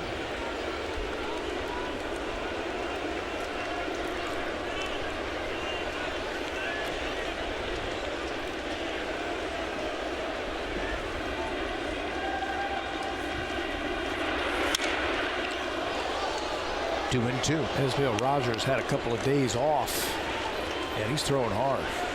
That last fastball to Adam Dunn, 96 miles an hour. I like him being aggressive like this. We saw this in Monday's game. Ground ball, and Encarnacion right near the bag, steps on first, and the inning is over. Rogers retires the White Sox in order in the 7th. Blue Jays up 3-0.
Gets the ground ball to short, and then to Dunn.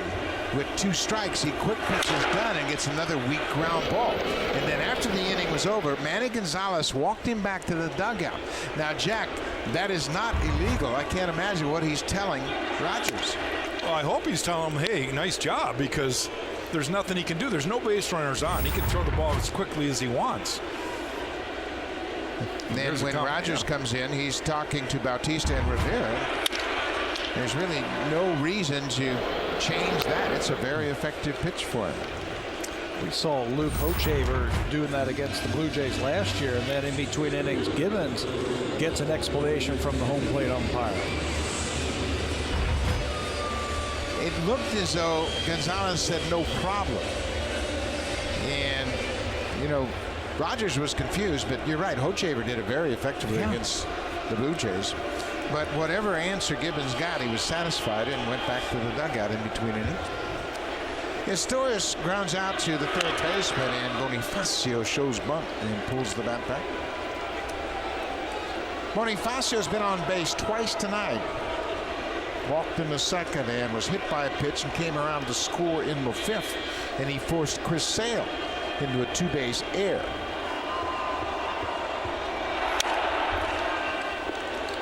When he scored on an error by Adam Dunn. Initially, Kawasaki was not given an RBI. That was the wrong call. He is awarded an RBI on the Dunn error because Kawasaki forced home Bonifacio, and you can't assume that they were going to throw him out at home.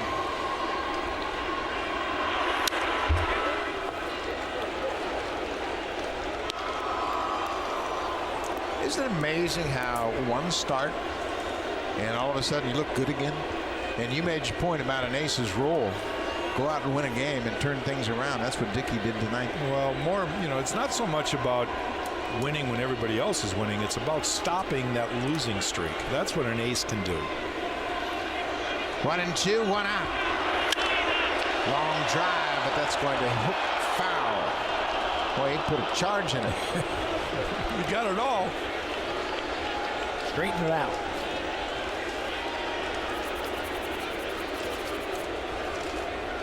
Well, even Emilio, to me, has made some strides here.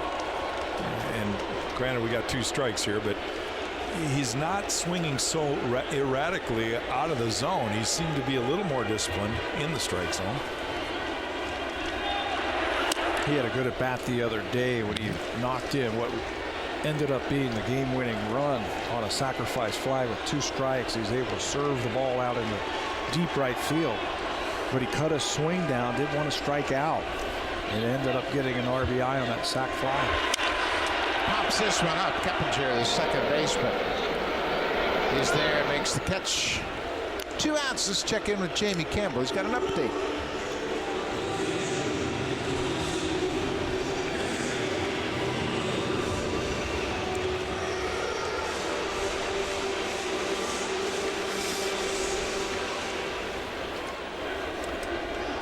And a familiar formula for the Red Sox starting pitching. John Lester's on the mound. He's got 4 innings, 3 hits, and struck out 3. Blanco hits it on the ground. Ramirez has been good all night. He throws him out. Sale sets down the Blue Jays in the 7th. We'll go to the 8th. Jays up by 3.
Rogers Blue Jays Baseball Partnership.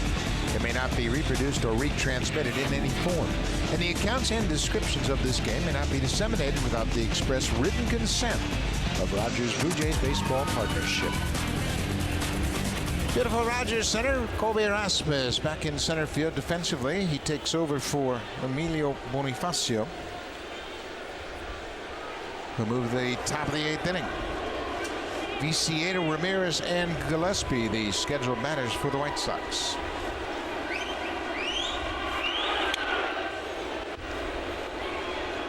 Bunk was having more trouble catching Rogers than he did Dickey. Couple balls have gone off his glove. Especially that first pitch of each inning. Boy, Henry's done such a great job over his career. Look at that target he presents. It is so rock solid. And Viciedo made it hurt his back. Well, he took a wild swing and then grabbed the back of his left side. And that is not a good sign for any hitter. Well, he swings so violently. And yeah, it's barking. Yeah. Well, we have seen so many hitters go down with those oblique injuries, and the longtime trainer Herm Schneider, one of the best in the business, he's out there to check on Viciedo. Watch the reaction. Watch the follow through.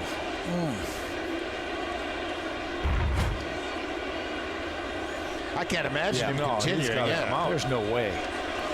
Now, Herm Schneider, the trainer, will walk Viciedo back to the dugout and eventually up to the clubhouse. So he is gone, and that's unfortunate for the White Sox because he was really starting to swing the bat well. Yeah, with authority. He had the double, which was the game winner the other day for him. He had an infield single in tonight's ball game, starting to show some power.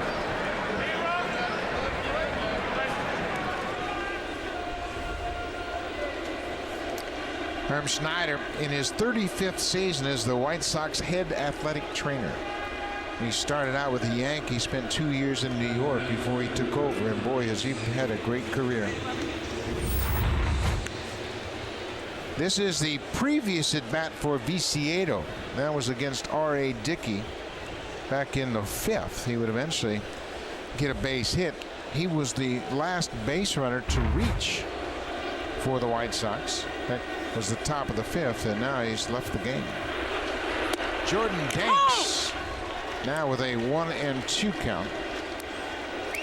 Danks got a base hit in last night's game. He came in defensively and got a hit in the 9th inning.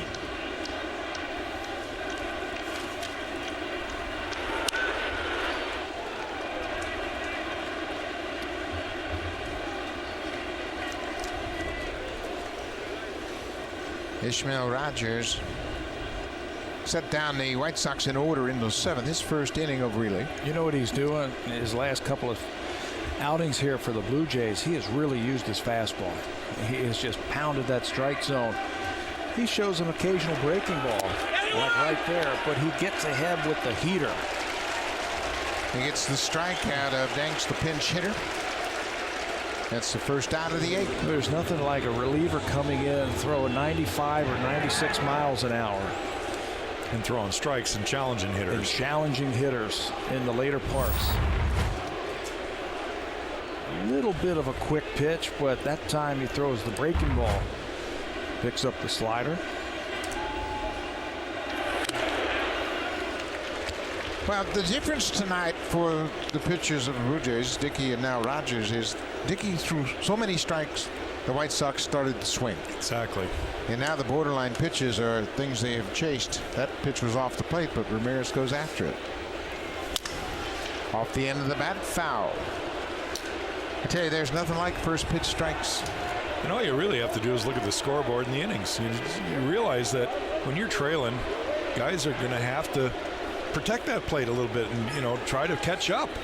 And they'll expand the zone when they're behind. They're also trying to grind out at bats or grind out at bats to try and get walks and stuff like that. But if you're filling up that strike zone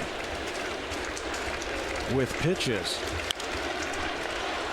R.A. Dickey threw 13 of 20 first pitch strikes tonight, and that was the reason he had such a good outing. It puts the hitter on the defensive. Right from the get-go. right there. Ismael Rogers trying to do what the White Sox pitchers have done with the Blue Jays, throw up in the zone.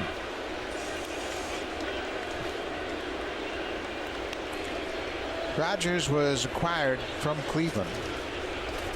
He started the season a year ago in Colorado.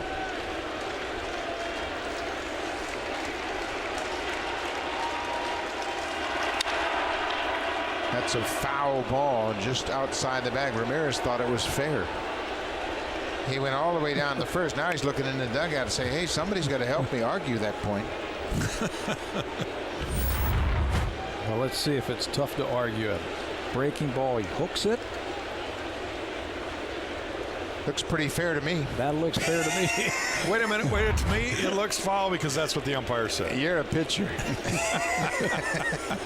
Jeff Nelson, he's the only guy that counts. Doesn't matter what Pat thinks or I think.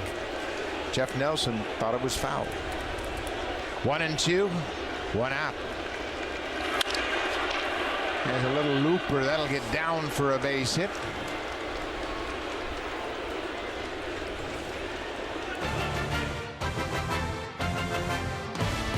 The 2013 Honda CR-V, an IIHS top safety pick. Honda is the official vehicle of the Toronto Blue Jays.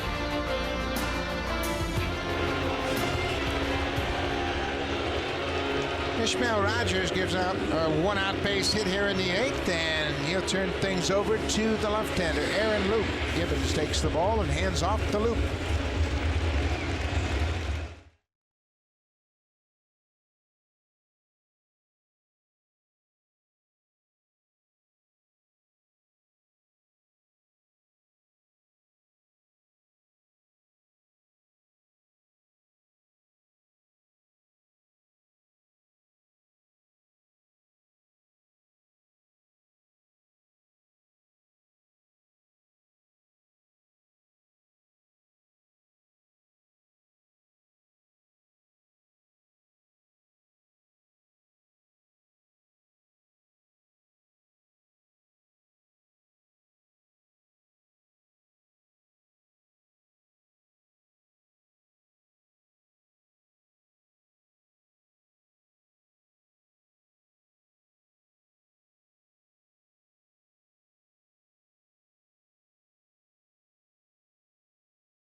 Teams on the planet are set to compete in the final curling event of the season, the Grand Slam of Curling's Players Championship. Live from Mattamy Athletic Center, formerly known as Maple Leaf Gardens. Tomorrow it all begins at noon Eastern Time, 9 a.m. Pacific. The Players Championship. It's a great venue. If you happen to be in Toronto, make sure you get down there to Mattamy Athletic Center and take in the action. Aaron Loup, the left-hander, is on in relief. Rogers did a great job. Now it's over to Loup. Loup also pitched in the opening game into the series and picked up his second hold of the season. Into the ball game now, and he will face a pinch hitter as Robin Ventura goes to his bench once again. Tyler Green, right-handed bat, is pinch hitting for Connor Gillespie. And it doesn't phase Loup one bit. Lefty, righty, bring him on. He is tough on both. Well, he'll use the fastball. That's the thing that's impressive with Aaron Loup. He'll use the fastball. He'll challenge hitters. And one thing he can do, especially to right-handed batters, he can get that fastball inside to him. Almost a crossfire action that he will fire that ball across his body and into the inner half against righties. Fly ball carrying deep into right center. Rajai Davis gets back just in front of the warning track to haul it in. Ramirez retreats to first. Boy, that ball carried a lot better than I thought coming off the bat.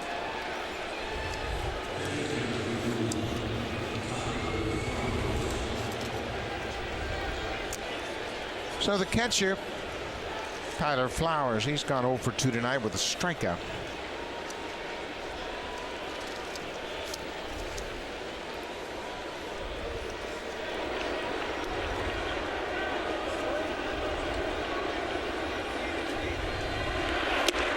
First pitch strike.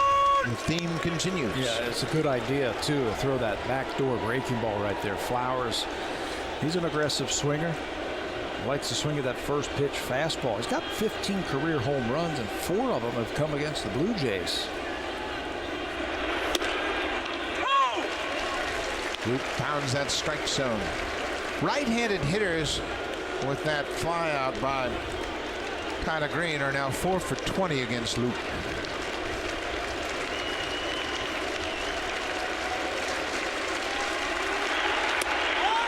Just missed. You know, even though there's not a lot of similarities in body type and the fact that Aaron Loup throws a little bit across his body, he reminds me a little bit about Jose Quintana, who pitched the other night, and the fact that they both will pound the right-handers in.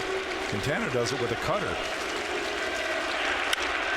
Fly ball deep to right. Davis on the run, at the track, at the wall. It's over his head, off the wall. Ramirez is around third. He's going to score, and Flowers just missed a home run and hit off the top of the fence in deep right field. And the White Sox are on the board. When it left the bat, to me, I thought it was a fly ball to deep right field, that it was going to maybe get to the warning track, but with Rajay Davis' speed, he was going to be able to run that ball down. But just like the previous flyout, the ball just kept going and going. Inside out swing by Flowers. And watch this ball take off. Rajay thinks he has it right here, and now realizes it's going to go a little bit further. It ends up off the wall. Yeah, the fly ball off the bat of Tyler Green carried a lot further than you expected, and so does this one. I think that's why Davis didn't get back to the wall. He kind of drifted to the wall, and when he did that, he couldn't make the catch. 2 outs, Flowers at second, and there's a bender that's in there. Ball and strike to the leadoff man, Dwayne Wise. Well, Buck, you made a very valid point there. If he goes back hard to the wall and feels for the wall, he just reaches up and jumps and catches that ball. But he drifted to it, and the timing was such that the wall just kind of got in his way.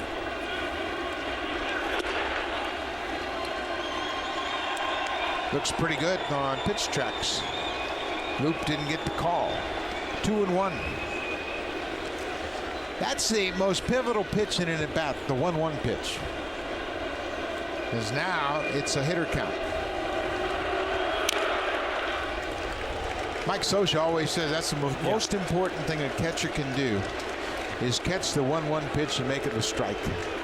So if it's a borderline pitch, the way you catch it, you've got to keep it on the plate so the umpire calls it a strike. If you start flipping and flopping back there and the ball pulled off the plate, umpire's going to call that a ball, and now you really put your pitcher behind the 8 ball. 2-2. Sox have scored here in the 8th.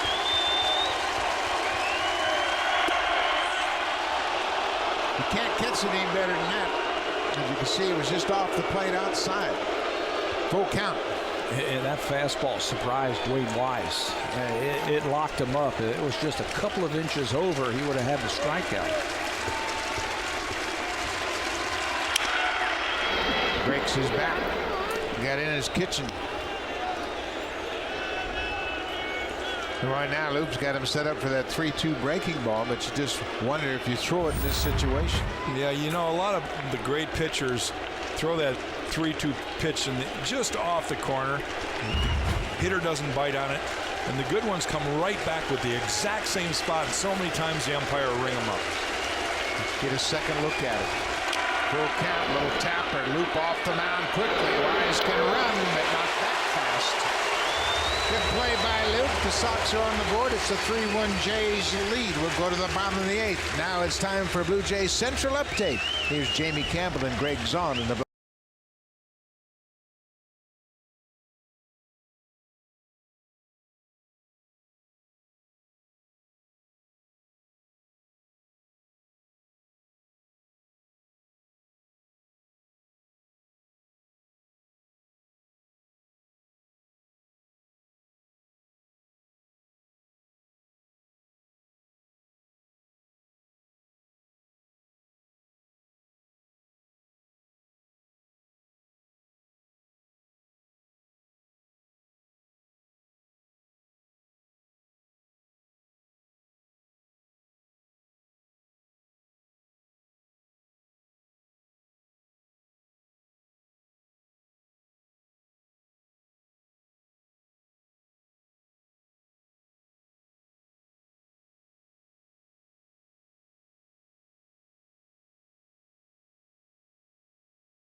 pitchers duel here tonight. Chris Sale, the ace of the White Sox, goes 7 innings. He gives up just 4 hits, 2 earned runs, a walk, and struck out 6.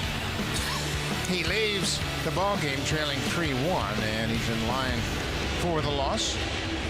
New pitcher for Chicago will be Nate Jones, a hard-throwing right-hander. He's got 5 games under his belt already. Chris Sale was getting stronger as that game was finishing up. Nate Jones has another big arm out of that bullpen. 6'5", he's got a nice downhill claim with that fastball. Hammered curveball and an impressive changeup. He'll throw that cutter slash slider to the lefties. Big reason for his success in 2012. Off to a little bit of a slow start this season. Tyler Green came in the ballgame as a pinch hitter. He takes over at second base. With that, Keppinger moves from second to third. There's a first pitch strike to Kawasaki. Dwayne Wise started in center. He moves to left, and the pinch hitter Jordan Danks takes over in center. Kawasaki behind 0-2. Munenori Kawasaki reached on an error in the 5th, but he picked up an RBI. He also came around to score. Checked his swing on that slider. Kawasaki scored from first base on the RBI double by Rajay Davis in the 5th.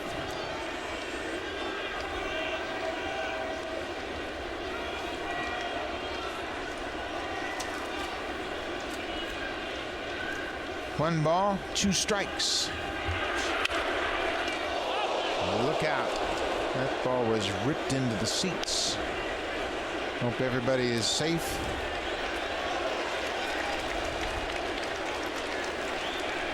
This good bullpen the White Sox have.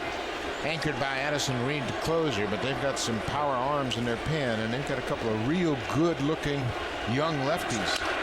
You know, this is the first time that we have seen Nate Jones in this series, and he throws as hard as all of 98 on that one. We've seen every one of their guys except for Matt Thornton, and we know what he can do. They don't have a little soft tosser kind of trickster out there. Every one of them's got power arms. Yeah. Matt Lindstrom pitched well in this series. Jesse Crane, Addison Reed. They're going to be in a lot of ball games because of their bullpen. They'll play a lot of close games. They played a lot of close games last year. A lot of one-run games. They're already 4-4 in one-run games this season.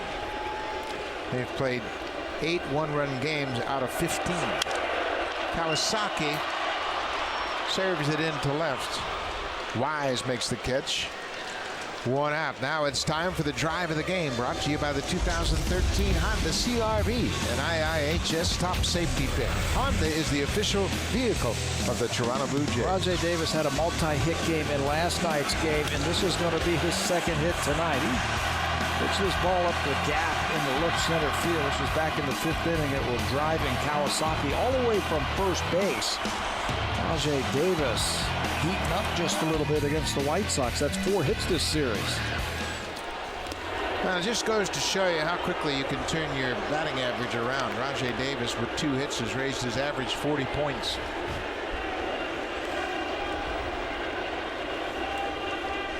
Not many at-bats early in the season. It'll climb.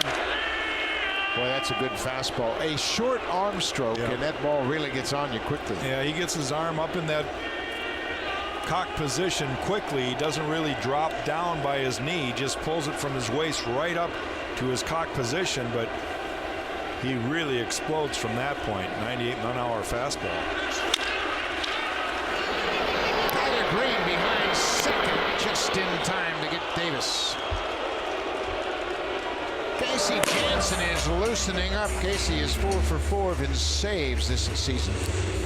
He picked up his 4th save on Sunday in Kansas City. Actually, check that. It was Monday here in the first of this series. 2 outs.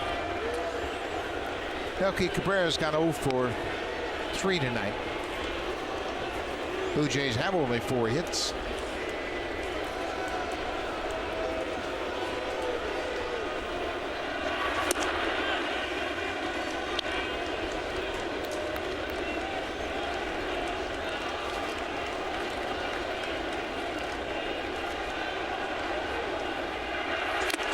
Oof, 99 with that one. We haven't seen his breaking ball yet tonight. He's got a good one.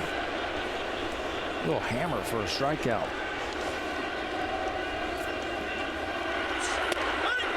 Strike 3 called. 3-pitch strikeout for Nate Jones, who sets down the Blue Jays in order in the bottom of the 8th. Casey Janssen will come out of the bullpen to try to close it up. Janssen has 4 saves in 4 opportunities, trying to make a winner out of R.A. Dickey.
They have a 3-1 lead, and we've been enjoying Jack Morris and his presence for the entire series. He's going to go back to radio tomorrow, so we're going to wash our hands of him. But it's been great to have you, Jack. I've had fun.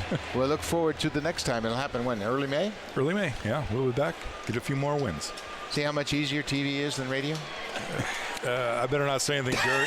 Jerry will get this. See how much fun you have up here. I've enjoyed it. We've enjoyed having you, Jack. Casey Janssen looking for his 5th save of the season. Misses with the first pitch to Jeff Keppinger.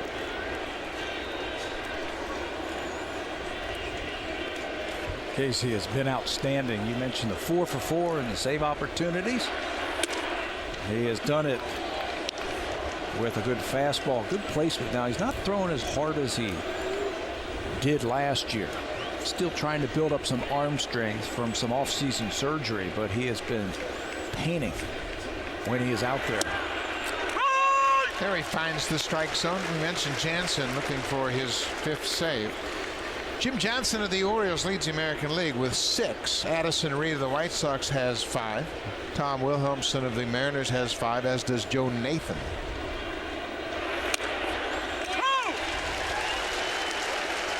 Janssen is currently tied with Mariano Rivera, who will be here tomorrow night with the New York Yankees. 26 for his last 29.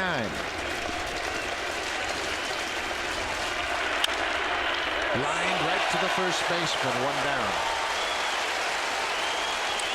Now it's time for a preview of what's coming up on Connected. Here's Ken Reed and Ivanka Osmak.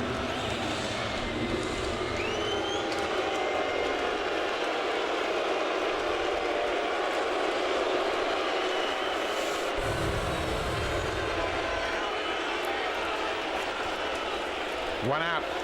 Alex Rios is 1 for 3 so far.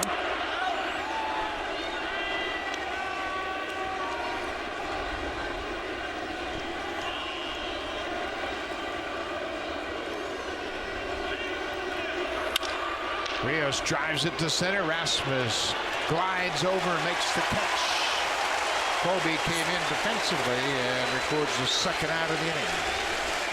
Casey doesn't make too many mistakes when he is out on that mound. He's got a plan and he's got a purpose, and he has been able to execute that every time this year. Outstanding control. That's what makes him so effective. keeps the ball down, throws it on the inside or outside corners most of the time. Paul Konerko, DH again tonight. This should do it. Estouras, an easy grounder. How about Casey Janssen? It took him 8 pitches to pick up his 5th save. That's closing it out. Kawasaki picks up an RBI. Another good effort for him. Emilio Bonifacio did a good job tonight, disrupting the timing of the pitcher and forced to the air. Overall, a great effort defensively, on the bases, and especially from the mound. Yeah, that's exactly what John Gibbons was looking for. His ace, his #1 guy to stop that losing streak. He knew he was going to be in tough against Chris Sale, the #1 pitcher for the Chicago White Sox. R.A. Dickey, spectacular tonight, really set the tone early on. Well, the key to the formula tonight was throwing strikes. All the Blue Jay pitchers came in and pounded the strike zone. R.A. Dickey led the way, and his knuckleball was dancing in the zone. He had 7 strikeouts, in 6 innings, and that set the tone. But the bullpen came in and really followed suit and did their job too. Blue Jays get just 4 hits, but win 3-1. 2 hours and 10 minutes. That's all it took to split this series with the White Sox. Stay tuned for Connected. We'll see you tomorrow night.